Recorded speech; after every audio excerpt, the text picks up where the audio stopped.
Bledsoe was arrested. Patrick Montgomery was in court. Jonathan Manapa will stay in federal custody. No, I don't take responsibility at all.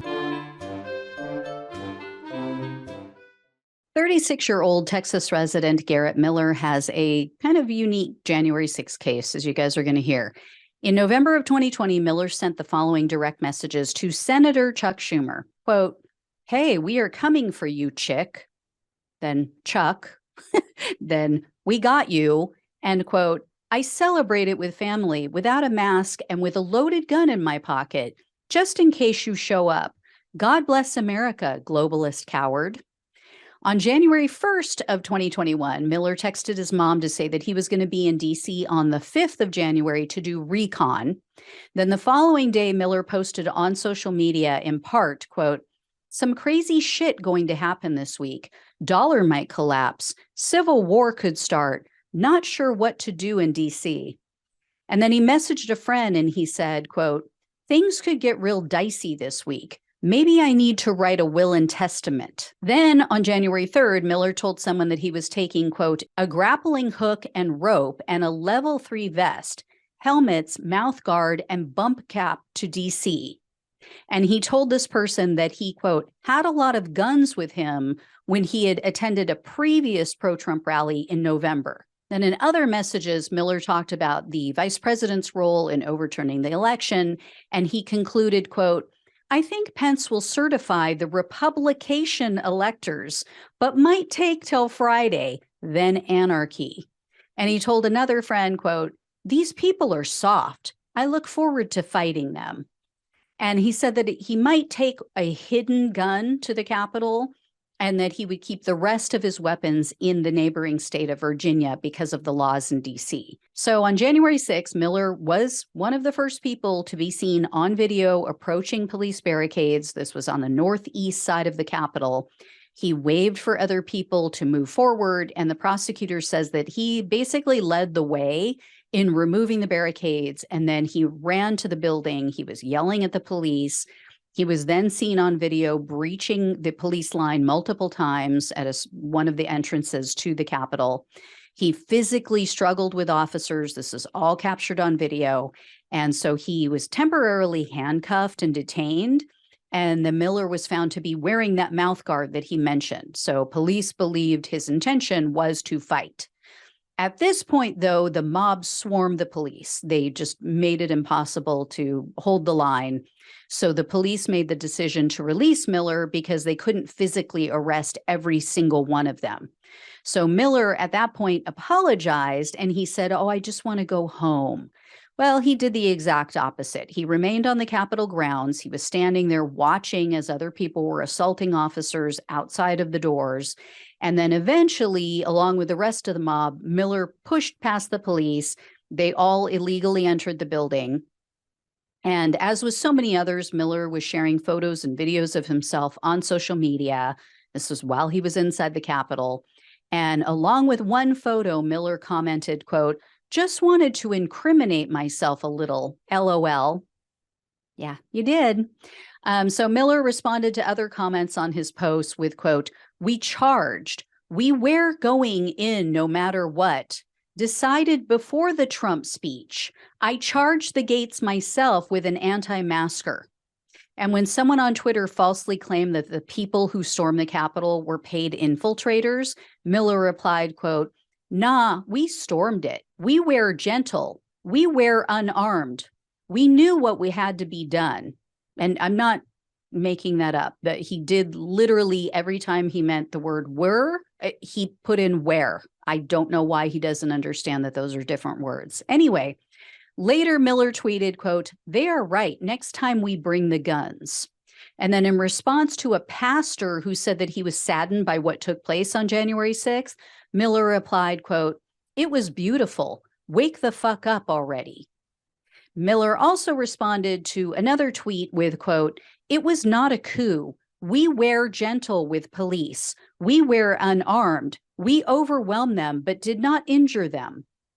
Later, in response to a tweet written by Congresswoman Alexandria Ocasio-Cortez, Miller wrote, quote, assassinate AOC. And while he was inside the building, Miller physically and verbally resisted officers' attempts to remove him. He was seen on video grabbing at an officer's baton. He was forcibly resisting another officer.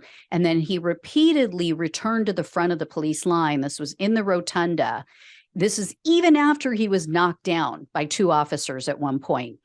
At another point, another member of the mob actually held him back because he was screaming at the cops, and he had picked up somebody else's flag and he was banging the flagpole on the ground. So following the Capitol attack, Miller bragged about his actions on Instagram, and he said, quote, "We stormed the Capitol as peacefully as we could without weapons."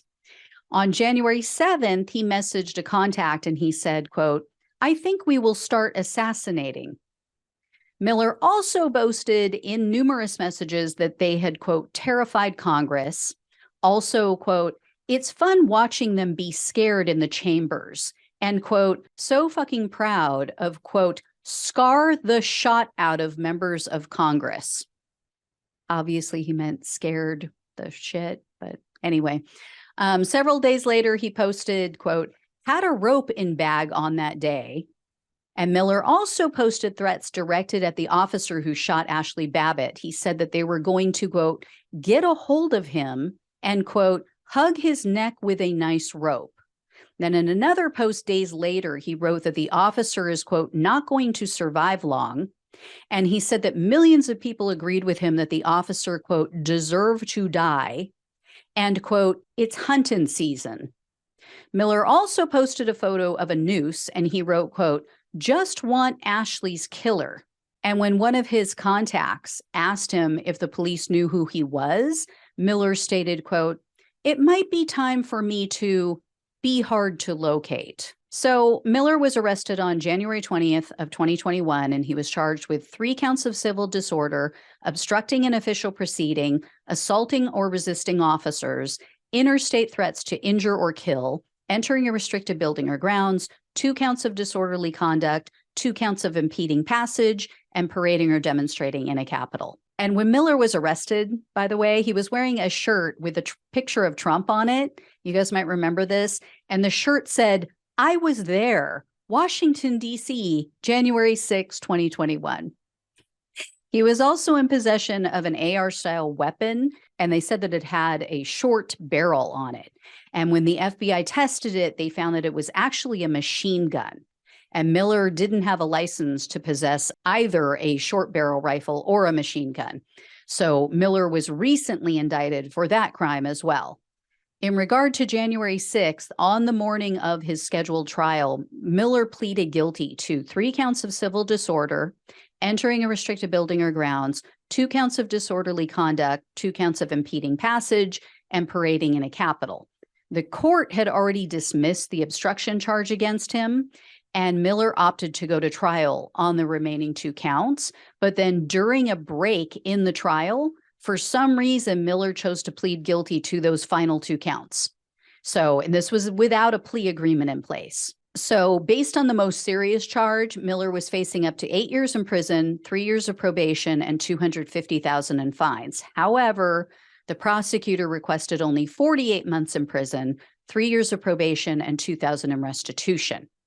U.S. District Judge Carl Nichols presided over Miller's case, and I couldn't locate details about what was said at the sentencing hearing, but Judge Nichols sentenced Miller to only 38 months in prison and 3 years of probation. Clearly not enough for someone who appears to be disturbed and armed. I mean, definitely armed, appears to be disturbed. Hopefully, they will extend his time in Club Fed with this weapons charge. We'll see. I'll keep you guys posted on that. But Miller has been in custody since his arrest because of the violent nature of his crimes and the threats. So he will receive credit for time served, which at this point is 25 months. Anyway, guys, when I hear more about that weapons charge, I'll let you know. And if I hear anything else, I'll let you know. Thank you so much for watching and listening. Please like, share, and subscribe. Please donate if you can. Love you guys. Take care, and I'll talk with you soon.